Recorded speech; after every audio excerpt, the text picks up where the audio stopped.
Brought to you by Madhav Bagh.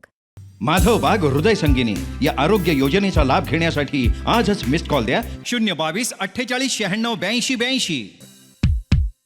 विधानसभेच्या निकालाच्या आकडेवारीचं आता वेगवेगळ्या पद्धतीनं ॲनालिसिस सुरू आहे। राज्यात महायुतीनं महाविकास आघाडीचा सुपडा साफ करत 233 जागांवर यश मिळवलं, तर 132 जागा मिळवत भाजप हा सर्वात मोठा पक्ष ठरलाय। यंदाच्या निवडणुकीत भाजपनं इतिहास रचलाय। 26.77% मतं भाजपनं मिळवली आहेत, म्हणजे 1,72,93,650 मतं मिळवत भाजपनं 132 जागा जिंकल्यात। 100 जागांवर जास्तीत जास्त मतं मिळवत भाजपनं रेकॉर्ड केलाय। भाजपनं 2014ला 222 जागा जिंकल्या होत्या। 2019ला भाजपनं 164 जागा लढवल्या होत्या, त्यातल्या 105 जागा भाजपनं जिंकल्या होत्या। त्यावेळी भाजपनं 1,41,99,375 मतं घेतली होती। ही टक्केवारी तब्बल 36.46 इतकी होती। आता भाजपनं स्वतःचाच रेकॉर्ड मोडलाय आणि हे घवघवीत असं यश मिळवलंय। मात्र गेल्या वेळेसच्या तुलनेत यावेळेस टक्केवारी कमी असून सुद्धा भाजपनं जास्तीत जास्त जागा कशा मिळवल्यात हेच आपण या व्हिडिओत जाणून घेणार आहोत। नमस्कार, मी निलेश, आपण बघताय मुंबई तक। तर भाजपला लोकसभेला 1,49,00,000 एवढं मतदान झालं होतं, तर विधानसभेला 1,72,00,000 एवढं मतदान झालंय। जवळपास 23 लाखांनी हे मतदान वाढलंय। भाजपनं 132 जागा जिंकल्यात। भाजपला 26.77% मतं मिळाली आहेत। एकनाथ शिंदे यांच्या शिवसेनेनं 57 जागांवर विजय मिळवलाय, त्यांना 12.38% मतं मिळाली आहेत। काँग्रेसनं 16 जागा जिंकल्यात आणि काँग्रेसला 12.42% मतं मिळाली आहेत। शिवसेना उद्धव बाळासाहेब ठाकरे पक्षाला 20 जागा मिळाल्या आहेत आणि उद्धव ठाकरेंच्या शिवसेनेनं इथं जी टक्केवारी आहे ती 9.96 इतकी टक्केवारी उद्धव ठाकरेंच्या शिवसेनेनं मिळवली आहे। शरद पवारांच्या राष्ट्रवादीला 11.28% मतं मिळाली आहेत आणि त्यांनी 10 जागा जिंकल्या आहेत। काँग्रेसचा विचार केला तर काँग्रेसनं 101 जागांवरती निवडणूक लढवली होती, यापैकी 16 जागांवरती काँग्रेसनं विजय मिळवला आहे। यंदाच्या निवडणुकीत 12.42% मतं ही काँग्रेसला मिळाली आहेत, जे की मगाशीच मी तुम्हाला सांगितलं। तर मतांची आकडेवारी पाहिली तर राज्यामध्ये काँग्रेस हा दुसऱ्या क्रमांकावर आहे जो मतांच्या टक्केवारीमध्ये, आणि 80,20,921 मतं काँग्रेसला मिळाली आहेत। निवडणुकीत सर्वाधिक स्ट्राईक रेट जो आहे तो भाजपचा राहिलाय। भाजपनं 152 जागा लढवल्या, त्यातील 132 जागा भाजपनं जिंकल्यात। त्यामुळं भाजपचा विजयाचा जो हा स्ट्राईक रेट आहे तो 87% राहिलाय। एकनाथ शिंदेंच्या शिवसेनेनं 81 जागा लढवल्या, त्यातल्या त्यांनी 57 जागा जिंकल्या, त्यांचा स्ट्राईक रेट 70% राहिलाय। अजितदादांच्या राष्ट्रवादीनं 52 जागा लढवल्या, त्यातल्या 41 जागा त्यांनी जिंकल्यात।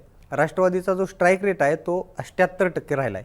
आता हे सगळे आकडे समोर आल्यानंतर भाजपनं नेमकं असं काय केलं की गेल्या वेळेसच्या तुलनेत, म्हणजे 2019च्या तुलनेत यावेळेस मतांची टक्केवारी कमी झाली असताना सुद्धा भाजपनं जास्त जागा, म्हणजे विक्रमी जागा कशा काय जिंकल्यात, त्याची कारणं काय आहेत तेच बघा। आता मतांचं कन्व्हर्जन जे आहे ते जागांमध्ये जास्त झाल्याचं इथं दिसून येतंय भाजपला।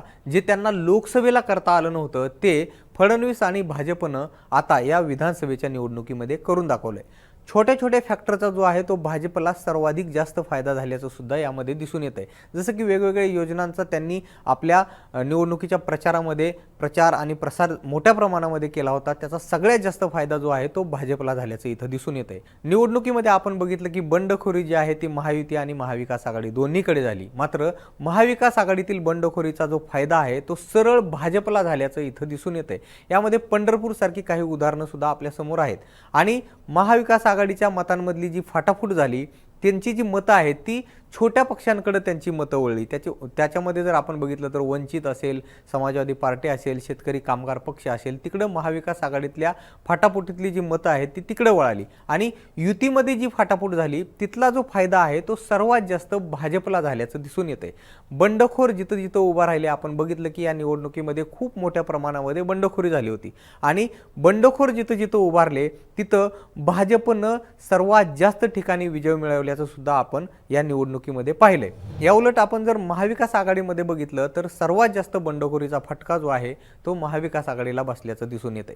भाजपच्या पारंपरिक मतदारांनी जे आहे ते या निवडणुकीमध्ये भरभरून मतदान भाजपच्या पारड्यात टाकल्याचं सुद्धा दिसून येतंय।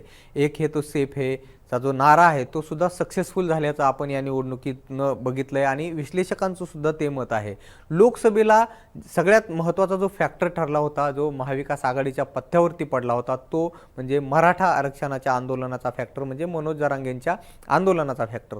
तो जो फॅक्टर आहे तो महाविकास आघाडीच्या पथ्यावरती पडलेला आपण बघितलं होतं. मात्र लोकसभेला ही जी मराठा मतं आहेत, जी दुरावली होती, ती मतं विधानसभेला बऱ्यापैकी परत भाजपकडे वळाल्याचं सुद्धा यामध्ये दिसून येते. याचं कारण असं मानलं जात आहे की भाजपनं जास्तीत जास्त ठिकाणी मराठा उमेदवार दिले आणि त्या उमेदवारांना मराठा मतांसह ओबीसी आणि इतर मतांचा थेट फायदा झाला.